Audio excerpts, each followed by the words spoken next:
गोपियों के द्वारा विरह अवस्था में गाया हुआ गीत वह गोपी गीत। आइए गोपी गीत के दर्शन करें।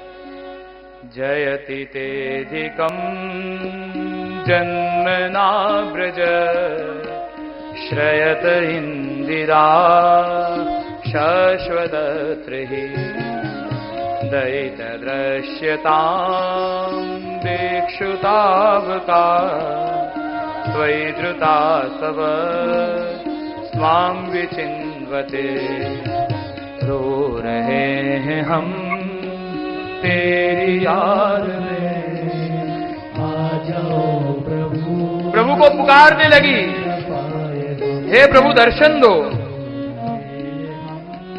प्रभु आपके कारण है, जब से आपने ब्रज में जन्म लिया है तब से तो यह ब्रज की शोभा बढ़ी है, और यह शोभा को देख के तो लक्ष्मी जी भी अपना स्थान छोड़कर यह ब्रज मंडल में सदा निवास करती हैं।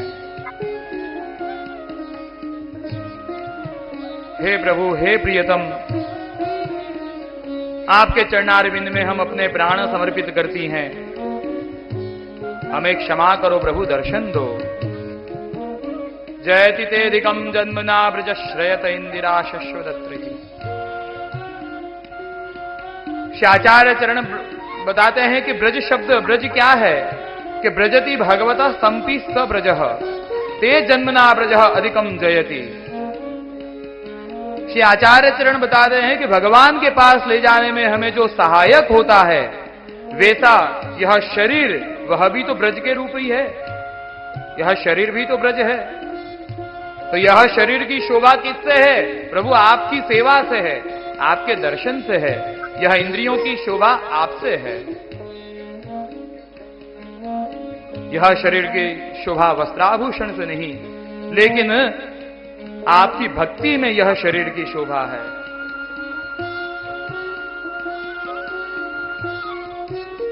हे प्रभु, लेकिन अभी आपके बिना यह ब्रज में शोभा नहीं दिख रही है। प्रभु प्रकट हो जाओ, दर्शन दो।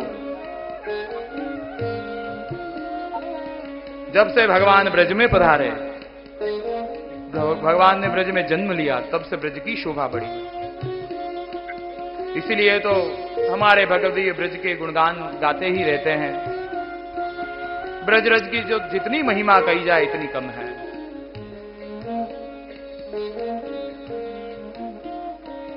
एक बार श्री गोसाई जी और श्री गिरधर जी विराजे हुए थे, और बाहर से कुछ आवाज आई। गोसाई जी ने आज्ञा करी, गिरधर देखियो काहे की आवाज आ रही है। तो गिरधर जी ने आके देखियो तो एक मरे हुए गधा को कोई मनुष्य खींच तो भयो ले जा रहे हो है। गोसाई जी को आके कही, काका जी कोई गधा मर गयो है, और वह मरे हुए गधा को वह एक मनुष्य घसीटते हुए ले जा रहे हो है। गोसाई जी कहवे लग गए, धन्य है वह गधा के भाग। गोसाई जी आज्ञा करें कि हमारे देह पीछे भी हमें या प्रकार से ही ब्रज में घसीटियो। हाँ, धन्य है यह गधा के भाग जो ब्रज रज में या को लौट नो मिल रहे हो है। हमारे देह के पीछे हमें भी या प्रकार से घसीटियो। और इतिहास गवाह है, श्रीमद गोसाई जी तो सहदेह तंद्रा में गिरिराज जी की पधार गए, लेकिन फिर श्री गिरधर जी ने गोसाई जी के वह उपवस्त्र को ब्रज रज में घसीटा। धन्य है वह ब्रज रज। प्रभु आपके जन्म लेवे से यह ब्रज की शोभा बढ़ी है। यह ब्रज रूपी हमारा जो शरीर है, बाकी शोभा प्रभु आपसे है। लेकिन अभी आपके दर्शन न कर हम बड़ी व्याकुल हो रही हैं। प्रभु दर्शन दो, हम आपके सेवक हैं, हम आपके दास हैं।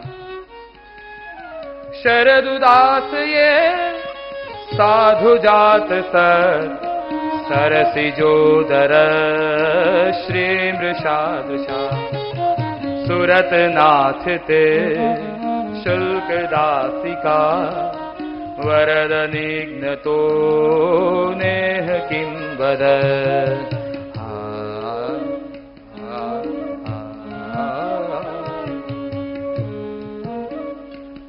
शरद उदास साधु जात सर। हे प्रभु, हम आपकी बिना मूल्य की दासी हैं। गोपियां कहती हैं, जा प्रकार से शरद ऋतु के कारण जब जल सरोवर में जो जल है वह बड़ो निर्मल हो जाए, और वह निर्मल जल में जो जब कमल प्रकट होवे तो वह कमल की शोभा, बाकी कोमलता की कोई सीमा नहीं है। वह कमल की शोभा की कोई सीमा नहीं है। लेकिन प्रभु आप तो वह कमल से भी कोमल हो। आपकी दृष्टि इतनी मोहक है, इतनी सुंदर है। आपके वह कटाक्ष युक्त नैन, वह जो कमल की शोभा है, वह कमल की शोभा भी आपके कटाक्ष नैनों के आगे तुच्छ है। आपकी वह कटाक्ष युक्त नेत्रों को देखने के लिए प्रभु हम व्याकुल हो रही हैं। प्रभु हम जानते हैं कि आप वचन पालन करने में, वचन को पूरा करने में, वरदान को पूरा करने में आप श्रेष्ठ हैं। तो आपने हमें वचन दिया था, वरदान दिया था, तो अब प्रभु निष्ठुर मत बनो। क्या शस्त्र से मारना ही वध है? प्रभु आपके विरह में हम व्याकुल हो रही हैं।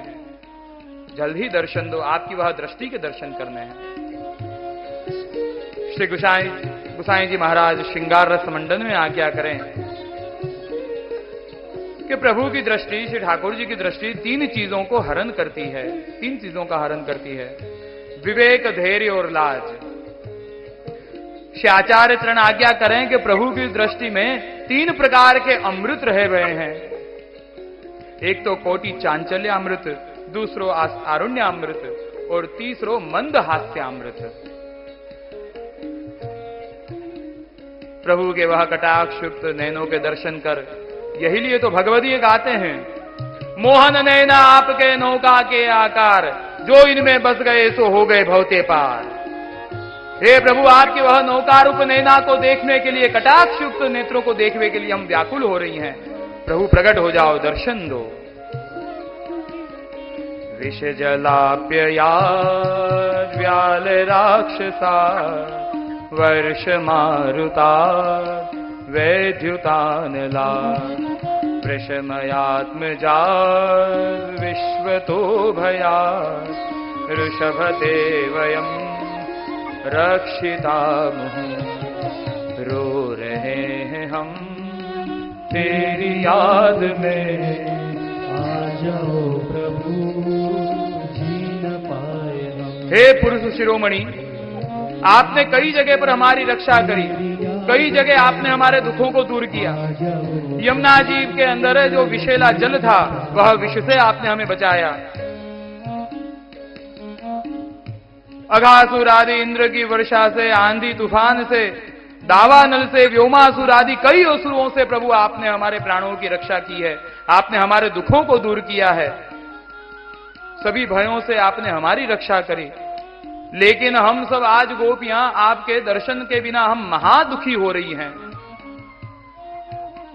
हे प्रभु, जब ये दुख देना ही था तो उस समय उन असुरों से हमारी रक्षा क्यों की? हमें तभी मर जाने देते। वह दुख तो इस दुख के आगे कुछ भी नहीं था। यह आपके विप्रयोग रूपी दुख को हम सहन नहीं कर पा रही हैं।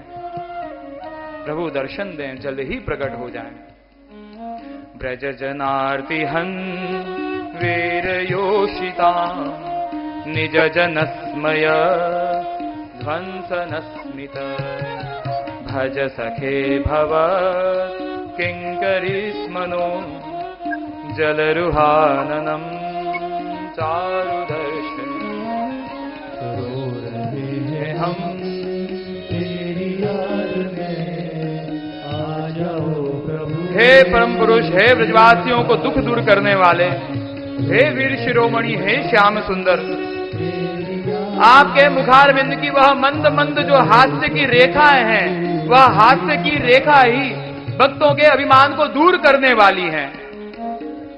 वह हास्य की उज्जवल रेखा ही भक्त के दुख को, भक्त के अभिमान को दूर कर देती हैं। हे प्रभु, कहीं हमारे अंदर अभिमान आ गया था, कहीं हमारे अंदर अहंकार आ गया था, चोर की भांति घुस गया था, तो वह हास्य, मंद हास्य ही हमें दिखा देते। वह हास्य के द्वारा ही हमारा अभिमान दूर हो जाता। लेकिन प्रभु ऐसे छुपा, हमसे क्यों छिप रहे हो? प्रभु दर्शन दो। प्रभु का हंसता हुआ वह मुखारविंद गोपियों को याद आ रहा। प्रभु को हास्य याद आ रहे हो। प्रभु का हास्य इतना मधुर है, श्री महाप्रभु जी ने इसलिए कहा हसितम मधुरम। ठाकुर के जैसो हास्य तो और कोई को है ही नहीं, इतना मधुर हास्य। जब प्रभु हंसे, सुंदर मंद मंद मुस्कुराते हो और वाकु देखकर गोपियां इतनी आसक्त हो जाएं, एक टगर टगर प्रभु के वह सुंदर मंद हास्यामृत में देखने में देहानुसंधान भी भूल जाए। एक बार की बात है, स्वामी जी ने ठाकुर जी को विनती करी। स्वामी जी ने न्योता दियो। स्वामी ने कही, प्रियाजू आप अपने सखाओं के साथ रास के चौतरा पे पधारो। समय दे दियो। ठाकुर जी अपने सखाओं के साथ चौतरा पे गए, रास के चौतरा पे, और वहां पे प्रियाजू अपने सब सखियों के साथ वहां पे खड़ी हुई थी। प्रभु ने कही कि चलो अब हमको बुलायो, क्यों बुलायो, रास खेलना है, चलो रास खेला। स्वामी जी कह रही है नहीं प्रभु रास आज नहीं खेलना है, तो कि ये रास के चौतरा पे